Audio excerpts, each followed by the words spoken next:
PTI से बल्ला छिन गया। सुप्रीम कोर्ट ने महफूज फैसला सुना दिया। तहरीक इंसाफ के तमाम उम्मीदवार आजाद हैसियत से इलेक्शन में हिस्सा लेंगे।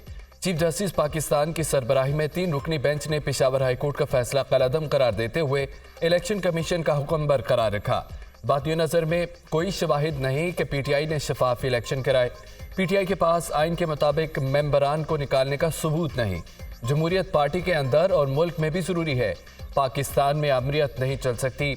एक मामला एक हाई कोर्ट में ज़ेरे इल्तवा हो तो दूसरा हाई कोर्ट में चैलेंज नहीं हो सकता। पीटीआई ने इलेक्शन कमीशन पर इम्तियाजी सलूक का इल्ज़ाम लगाया। अदालती इस्तफसार पर बताया गया इलेक्शन कमीशन ने 13 जमातों के इंतखाबी निशान दिए। ईसीपी एक आइनी इदारा है। सुप्रीम कोर्ट का फैसला।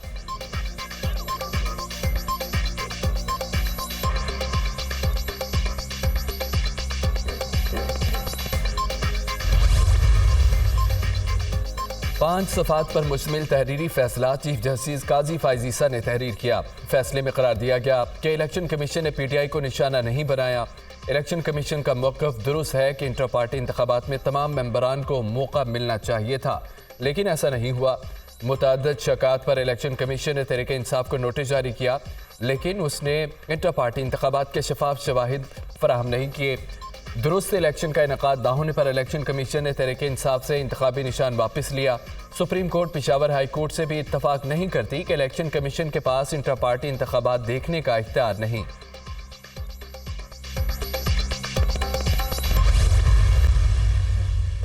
सुप्रीम कोर्ट का फैसला तकनीकी बुनियादों पर दिया गया, जिस पर मायूसी हुई। सुप्रीम कोर्ट के फैसले से करप्शन की इब्तदा होगी। आज़ाद हैसियत में जीतने वाले अरकान असम्बली की खरीदो फरोख्त होगी। बल्ला रहे ना रहे, अवाम बानी पीटीआई को आज़ाद पर वोट देगी। मुखालिफ कुव्वतों को 8 फरवरी को शिकस्त होगी। रहनुमा पीटीआई बैरिस्टर गौहर की मीडिया टॉक। सुप्रीम कोर्ट के इस फैसले पर तारीख फैसला करेगी। हमें सूरत हाल का अंदाज़ा था। आइंदा की हिकमत अमली बना ली। पीटीआई जोरों शोर से इलेक्शन लड़ेगी। उम्मीदवार इंतखाबात की तैयारी करें, अगली हुकूमत हम बनाएंगे। वकील पीटीआई अली जफर की सुप्रीम कोर्ट के बाहर मीडिया से गुफ्तगू।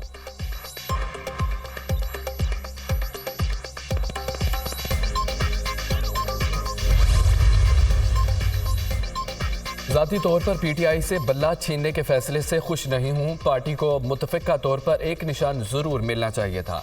पीपल्स पार्टी के सीनियर रहनुमा नासिर हुसैन शाह कहते हैं कि तलवार का निशान छीना गया तो हमें तीर का निशान लेना पड़ा। किसी भी हाई कोर्ट के फैसले को पूरे मुल्क पर लागू नहीं किया जा सकता। पीटीआई भी इंटर पार्टी इंतखाबात बेहतर तरीके से करा सकती थी, लेकिन ऐसा नहीं हुआ।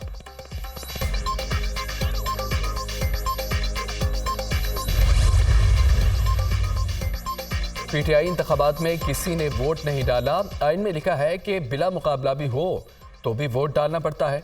आप डिक्टेटरशिप की तरफ जा रहे हैं। एक आदमी कह दे ये पैनल वो पैनल, ये जमहूरियत तो ना हुई। चेयरमैन, सेक्रेटरी जनरल और बोर्ड भी ऐसे ही आ गया। ये इलेक्शन है या सिलेक्शन?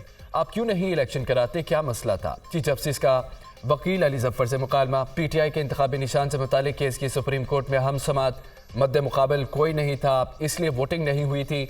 वकील ये तो साबित हो गया अकबर एस बाबर पीटीआई के बानी मेंबर थे। पीटीआई ने बाद में आइन बदल लिया। पीटीआई पर कोई बाहर से तो हमला नहीं कर रहा। चीफ जस्टिस के रिमार्क्स। दौरान समाअत बैरिस्टर अली जफर का नून लीग के पार्टी इंतखाबात का तज़किरा। नवाज शरीफ, मरियम नवाज बिला मुकाबला मुंतखब हुए। बैरिस्टर अली जफर बड़ी बड़ी हस्तियां तो बिला मुकाबला आ जाती हैं, लेकिन आपके तो छोटे से छोटा अहदेदार भी बिला मुकाबला मुंतखब हुआ। आजरा तफनन पूछ रहे हैं कि बैरिस्टर गौहर का चेयरमैन बनने के से ज़्यादा हक था कि हामिद खान का। चीफ जस्टिस पीटीआई कहती है इलेक्शन कमीशन ने दोहरा म्यार इख्तियार किया। एएनपी को इंटर पार्टी इलेक्शन बाद में कराने का कह दिया। चीफ जस्टिस का इलेक्शन कमीशन के वकील से मुकालमा। एएनपी को शायद लॉ एंड ऑर्डर की वजह से 10 मई तक का वक्त दिया गया। जस्टिस मुसर्रत हिलाली के रिमार्क्स। इलेक्शन कमीशन ने इंटर पार्टी इलेक्शन के मामले पर 13 सियासी जमातों की रजिस्ट्रेशन खत्म की। अवामी नेशनल पार्टी के 5 साल अभी पूरे नहीं हुए।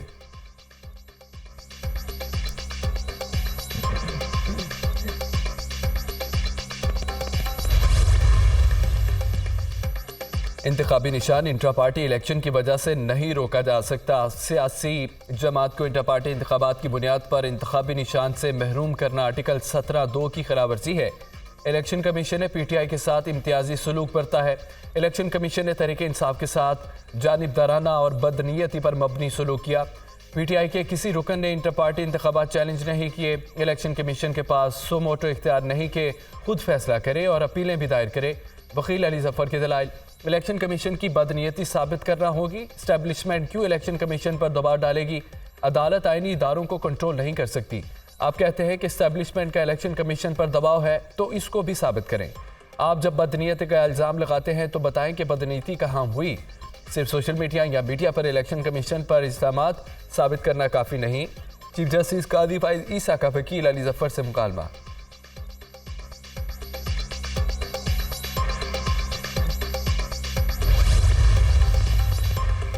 बल्ला नहीं तो बल्लेबाज, पीटीआई उम्मीदवारों की जानिब से आरओज़ को पीटीआई नजरियाती के टिकट जमा कराने की कोशिश, मुतबादिल प्लान भी नाकाम हो गया। चेयरमैन पीटीआई नजरियाती अख्तर इकबाल डार ने किसी भी मुआहदे से इनकार कर दिया। पीटीआई उम्मीदवारों को हमने टिकट जारी नहीं किए, जमा कराए गए टिकट जाली हैं। नहीं पता पीटीआई ने हमारी टिकटें कहां से लीं, जालसाजी पर कार्रवाई की जाए। चेयरमैन पीटीआई नजरियाती अख्तर इकबाल डार की न्यूज़ कॉन्फ्रेंस।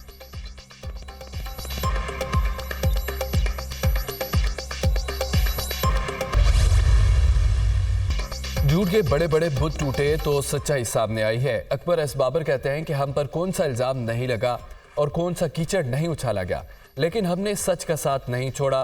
पीटीआई से शुरू होने वाला यह अमल अब बाकी जमातों तक जाएगा और मजबूत जमहूरियत की बुनियाद बनेगा।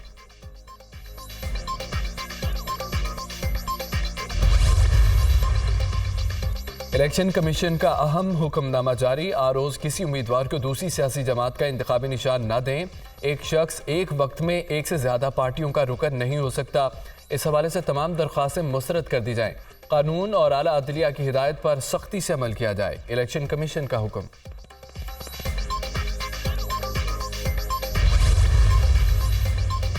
इलेक्शन कमीशन की जानिब से पार्टी टिकट जमा कराने के मुकर्ररा औकात में 6 बार तोसी। उम्मीदवारों को रात 12 बजे तक इंतखाबी टिकट रिटर्निंग अफसरान को जमा कराने की मोहलत दी गई। ईसीपी भी सुप्रीम कोर्ट के फैसले का मुंतज़िर रहा। सुप्रीम कोर्ट में दौरान समाअत बैरिस्टर गौहर का इस्लामाबाद में अपने घर पर हमले का जिक्र। कुछ लोग आए, मेरे भतीजे और बेटे को मारा, कंप्यूटर और दस्तावेजात लेकर चले गए। बैरिस्टर गौहर का अदालत में बयान। सुप्रीम कोर्ट के हुक्म पर आईजी इस्लामाबाद अदालत में पेश। नफरी इश्तहारियों की तलाश में एक घर पहुंची। मालूम हुआ मज़कूरा घर बैरिस्टर गौहर का है तो पुलिस वापस आ गई। इश्तहारी कौन थे? चीफ जस्टिस का सवाल। ये मालूमात मेरे पास नहीं, मुतल्लिका पुलिस ऑफिसर को इल्म है। आईजी का जवाब, ये बहुत संजीदा मामला है, अभी बैरिस्टर गौहर के साथ जाकर मामले की जांच करें और रिपोर्ट दें। चीफ जस्टिस का हुक्म।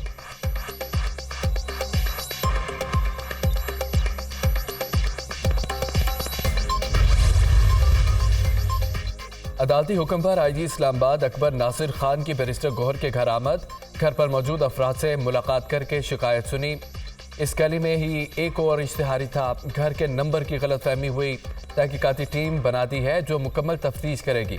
बैरिस्टर गौहर को अगर सिक्योरिटी का इशू है तो वो भी उनको देंगे। हमें इल्म नहीं था कि घर बैरिस्टर गौहर का है। घर से कोई सामान चोरी हुआ ना तोड़ फोड़ की गई। आईजी इस्लामाबाद की मीडिया टॉक। बैरिस्टर गौहर ने घर में होने वाली तोड़ फोड़ की वीडियो शेयर कर दी। घर के दरवाजे तोड़े गए, बच्चों को मारा गया। बैरिस्टर गौहर की गुफ्तगू।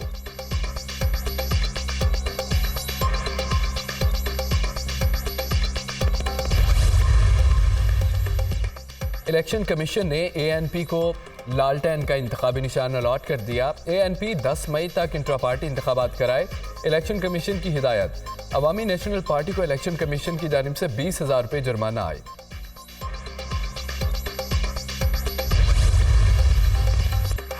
शेर के शिकार के लिए बल्ला नहीं, तीर काम आता है। ये शिकार का मौसम है, हमने शेर का शिकार करना है। एक सियासी जमात जेल से बचने और दूसरी अपने लीडर को जेल से निकालने के लिए इलेक्शन लड़ रही है। हम मुल्क को मुश्किलात से निकालने के लिए इलेक्शन लड़ रहे हैं। बाकी सियासी जमातों को सिर्फ कुर्सी का शौक है। पीपल्स पार्टी ना सिर्फ वफाकी हुकूमत बनाएगी बल्कि सूबाई हुकूमत भी बनाएगी।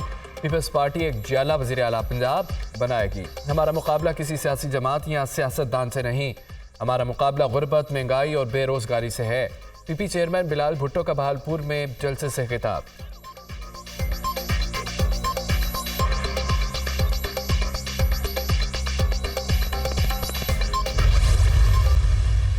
हम सिर्फ अवाम के लाडले बनना चाहते हैं, दूसरे इधर उधर, हम सिर्फ अवाम की तरफ देख रहे हैं।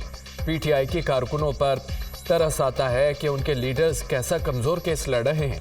काश बानी पीटीआई मुआशी और इंतखाबी इस्लाहात लाने में हमारा साथ देते। मुल्क के मसाइल का हल सिर्फ पीपल्स पार्टी के पास है। Chairman people's party Bilawal Bhutto की मुल्तान में मीडिया टॉक।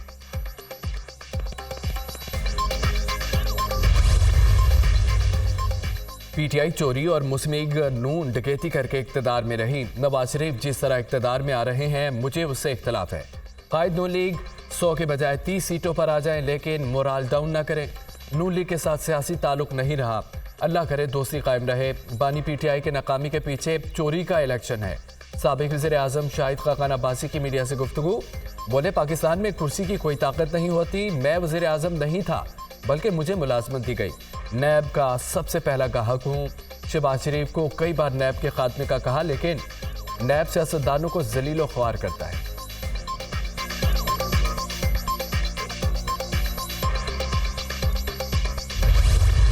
मैंने 17 बार वजीर रहा, लेकिन बाज लोगों ने टिकट के काबिल नहीं समझा। 40 दिन चिल्ला काटा, गारों में रहा, लेकिन एक शख्स की फैमिली के खिलाफ 164 का बयान नहीं दिया। उसूली आदमी हूँ, दोस्ती निभाऊंगा। इम्तिहान में पास हुआ, लेकिन झुका नहीं। मेरे घर तोड़े गए, हर खानदान के फर्द के साथ ज्यादती हुई, मगर मैं कायम रहा। आज भी डटा हूँ। शेख रशीद अहमद का वीडियो पैगाम। नवाज शरीफ के अन्य 130 से कागजात नामजदगी की मंजूरी। अपील मुस्तरद होने के खिलाफ भी दरख्वास्त खारिज। लाहौर हाई कोर्ट के 3 नुकली बेंच ने दरख्वास्त पर समाअत की। मोने सिलाई को इलेक्शन में हिस्सा लेने की इजाज़त ना मिली। लाहौर हाई कोर्ट के फाइनल बेंच ने कागजात नामजदगी मुस्तरद कर दिए। अदालत ने कैसरा इलाही को NH 64 और PP 32 से इलेक्शन लड़ने की इजाज़त दे दी। फुल बेंच ने परवेज इलाही की दरख्वास्त पर फैसला महफूज कर लिया। जस्टिस अली बाकर निजफी की सरबराही में 3 नुकली बेंच ने फैसला महफूज किया।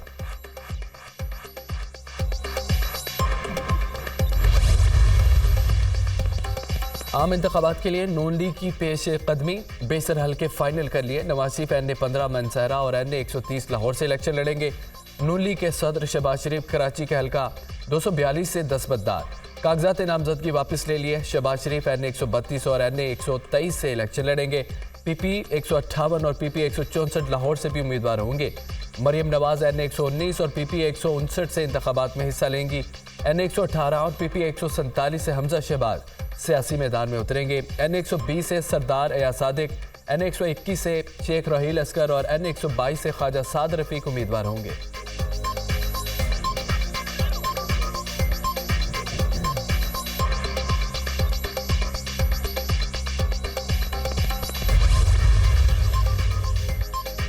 बड़े बड़े सियासतदान इंतखाबी दंगल में उतरने के लिए तैयार। NA 130 लाहौर से नवाज शरीफ और डॉक्टर यास्मीन राशिद में मुकाबला। NA 123 से शहबाज शरीफ और अफजाल अजीम में जोड़ पड़ेगा। NA 127 लाहौर में बिलावल भुट्टो और अतातार मद्दे मुकाबिल होंगे। NA 122 में साद रफीक और लतीफ़ खोसा में जोड़ पड़ेगा। NA 149 में आमिर डोगर और जहांगीर तरीन मद्दे मुकाबिल होंगे। NA 248 में खालिद मकबूल सिद्दीकी और पीपल्स पार्टी के हसन खान का टाकरा। NA 241 में फारूक सत्तार और खुरम शेर जमान में जोड़ पड़ेगा। NA 44 DI खान में फजल रहमान और फैसल करीम कुंडी मद्दे मुकाबिल। NA 264 पर अख्तर मेंगल और नवाबजाद। खैबर पख्तूनख्वा में सिक्योरिटी फोर्सेस के 2 ऑपरेशन, 4 दहशतगर्द हलाक। शुमाली वज़ीरिस्तान के इलाके मीर अली में 2 दहशतगर्द मारे गए। कमांडर तबस्सुम और कादर मान और साजिद और सरकंदी के नाम से शनाख्त हुई। दूसरा ऑपरेशन डेरा इस्माइल खान के इलाके कराची में किया गया। 2 दहशतगर्द हलाक, असला और गोला बारूद बरामद। ISPR।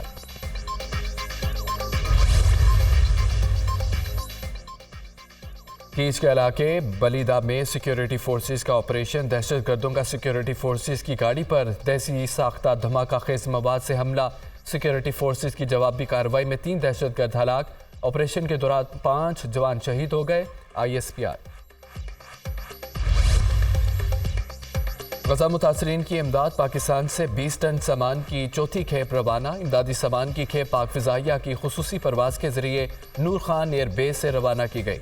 इमदादी सामान 20 टन ज़रूरी अशिया पर मुश्तमिल है। पाकिस्तान मुश्किल की इस घड़ी में फ़लस्तीनी भाई बहनों के साथ खड़ा है और उनकी हिमायत जारी रखेगा। निगरान वज़ीर ख़ारजा।